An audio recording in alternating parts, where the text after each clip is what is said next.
Hello, Presh. Miss you. I wish you'd call. Let me know how you're doing.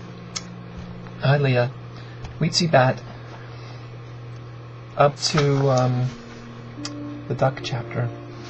This is the second recording today. I went to the cemetery, did a beautiful recording this morning, but it was too long, and I've spent the whole day trying to get 12 minutes of video uploaded onto YouTube. It won't work, and I've destroyed that tape in the process, so I have to re-record this for you. Okay? Reread this for you. I met the best one, Dirk said, the perfect duck. But what is so weird is that this duck calls himself Duck. That is hell of weird. I'm tired. It's been a long day. Lanky lizards, Weetzie said. What now? Weetzie could not believe how wild it was. Duck was a small blonde surfer. He had freckles on his nose and wore his hair in a flat top. Duck had a light blue VW bug, and he drove it to the beach every day. Sometimes he slept on picnic tables at the beach so he could be up at dawn for the most radical waves. Dirk met Duck at Rage. God. Duck was standing alone at the bar when Dirk came up and offered to buy him a beer. Duck looked up at Dirk's chiseled features, blue eyes, and grand mohawk. Dirk looked down at Duck's freckled nose and blonde flat top. The flat top was so perfect you could serve drinks on it. It was love at first sight. They danced the way some boys dance together, a little awkward and shy at first, but with a sturdy ease, a rhythm between them. Dirk's heart was pounding. He didn't even feel like finishing his drink. He imagined the feel of Duck's skin, still warm and salty from the afternoon sun. Duck grinned and looked down at his feet in their white Vans. His teeth and his Vans glowed in the dark. His long eyelashes looked so soft on his tan cheek, Dirk thought. I haven't asked anyone home in a long time, Dirk said, and we don't have to do anything. I don't know. I'd love to, Duck said solemnly, looking straight at Dirk. Weetzie was happy that they had their house. She was happy that Dirk had a duck. Duck moved in with Dirk into the blue bedroom. Weetzie had the pink one. They were a threesome. A foursome if you counted Slingster Dog. They went surfing together, dancing together. They all sat together on Jerry's front seat. They had barbecues and ate hamburgers and watermelon. They were a threesome all day, the foursome with Slingster Dog included. At night, Dirk and Duck kissed Weetzie on the cheek and went to bed. Weetzie got into her bed with Slingster Dog. Sometimes she heard muffled giggles and love noise through the walls. Sometimes she heard music drowning out any sounds. Weetzie couldn't help wondering why the third wish hadn't come true. Jaw Love. This is the next chapter.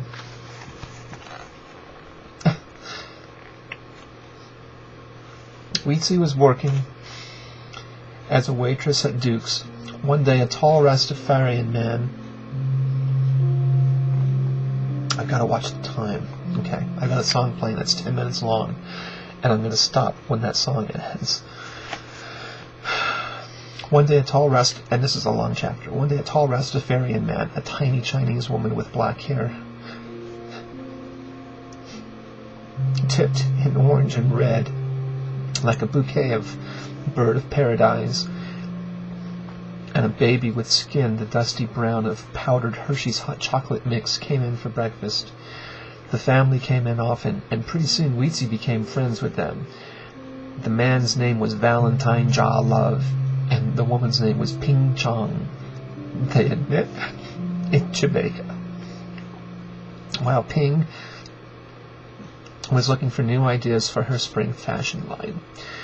She had gone to Valentine's house in the rainforest to see the fabrics he silk-screened, when suddenly the sky cracked and rain poured down. "Jaw!" cried Valentine, lifting his stormy face up in the greenish electric light. "You'll have to stay here. It will rain for 7 days and 7 nights." It rained and rained. The house smelled moist and muddy. Valentine carved huge Rastaman heads, animals, and pregnant women out of wood. The second night, Ping got out of the bed she had been sleeping in, and got into the cot beside Valentine. They slept together every night after that until the rain stopped on the 7th night. In the morning, Ping took an armload of fabrics, silk-screened with snakes and birds, suns and shells, and went out into the steamy hot hibiscus air of Jamaica. After she had flown back to L.A., Ping found that she was pregnant. She wrote to Valentine and said, "I am having your child. If you ever want to see us, you can find us here."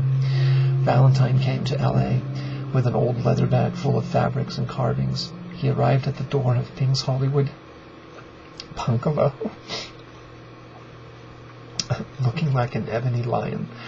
He said he had come to live with her. The child they had was a boy named Raphael Chanjalov. They all lived together and wore red and ate plantain and black beans or wonton soup and fortune cookies and made silkscreen clothing they sold on the boardwalk at Venice Beach. Weetzie loved Valentine and Ping and Raphael. They took her to Kingston 12 to hear reggae music and drink red-striped Jamaican beer, and they gave her sarong miniskirts and turbans they made and told her about Jamaica. In Jamaica, there is nightlife like nowhere else. Your body feels radiant, like orange lights, like Bob Marley's voice, when you dance in the clubs there. In Jamaica, we climb the falls holding hands, and the water rushes down bluer than your eyes. In Jamaica, it is hot and wet, and the people are hot and wet. And the shells look like flowers, and the flowers look like shells, and when you drive down some roads, men come out of the bushes wearing parrots on their shoulders, and flowering bird cages on top of their heads. Weetzie said, "Maybe in Jamaica I could find my secret agent lover man. I can't seem to find him here."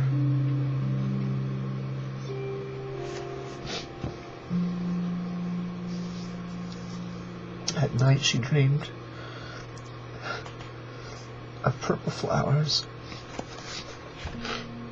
and babies growing on bushes. It's too much. Sorry.